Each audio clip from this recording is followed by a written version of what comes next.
And of course, we're keeping an eye on the severe weather potential as we go through the evening hours. You can see the yellow box that pops in here. That is a tornado watch. It's in effect for right now. Currently, areas basically west of Highway 75, but I fully expect later on tonight we'll probably see additional tornado watches issued farther to the east. You can see the severe storms we've already got ongoing here across parts of central and western Oklahoma. Let's go a little closer here, especially to some of these storms out to the north and to the west, because these right now are packing a punch. And I think a couple of storms that we are going to have to watch closely here in Green Country is this one up on the state line and this one here now, which is just to the south and to the east of Woodward. I think those two storms will have a higher potential of keeping an easterly track and possibly working into western portions of our area later on this evening. You see this one here near Watauga. That's tracking off more to the north-northeast, more likely just a hail producer with some gusty winds.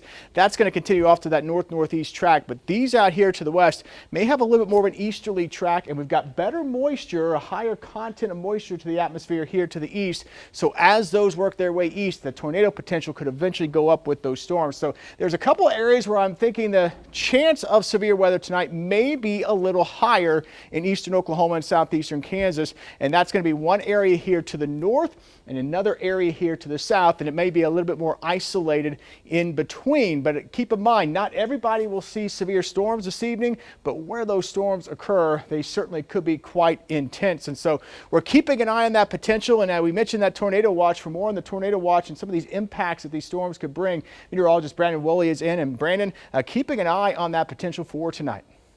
That's right, Michael. You showed that zoomed out view of the tornado watch issued by the Storm Prediction Center National Weather Service. This is zoomed in just a little bit more, and you can see actually Tulsa County is not included within the watch. Maybe that will change later tonight. We'll keep you informed on that. But the current watch zone goes into effect until 11 o'clock, so later tonight. Again, not everyone seeing strong to severe storms tonight rolling across eastern Oklahoma. As Michael said, just kind of pinpointing some locations that could experience those strong to severe storms, but all of the ingredients are there. Extreme moisture out there. You can tell by the dew points lately. They have been into the 60s and 70s. Instability is there. The wind shear, the turning of winds with height, certainly out there tonight, and the lift in throughout the atmosphere as well. From the Storm Prediction Center, you can see part of our forecast area, including Tulsa up towards the north and southwest and west. That is a moderate risk. It's rare to see that, but it's out there tonight, that level 4 out of 5. Intense storms, but limited coverage,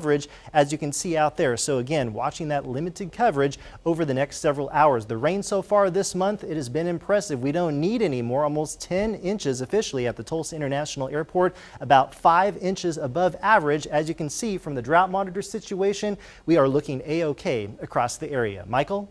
And it looks like we'll be okay once we get into Sunday as well. A lot of us want to enjoy the holiday weekend if you can. And again, tonight we do need to stay weather aware. Come tomorrow, the weather should cooperate for any plans that you may have. There's a slim chance we may get a shower or storm across far eastern portions of the region. Most of it's probably going to stay dry. And look at that temperature inching up closer to what could be our first 90 of the year. So we are going to watch that for tomorrow as we roll into Memorial Day. High temperatures into the mid to upper 80s, some sunshine. Any plans you have for Memorial Day, if you have any plans to attend any services, have family coming over, you're going to be in good shape. We do see more storm chances in the forecast as we go through the middle of next week. Severe threat probably going to be a little lower with those, maybe not zero, but more rain possibly on the way to add to those rainfall totals. Again, it's not going to be a washout, but we will have some opportunities for some showers and storms in there. And then hopefully once we get toward the end of next weekend, early next week, we can start toning down some of those rain chances a bit.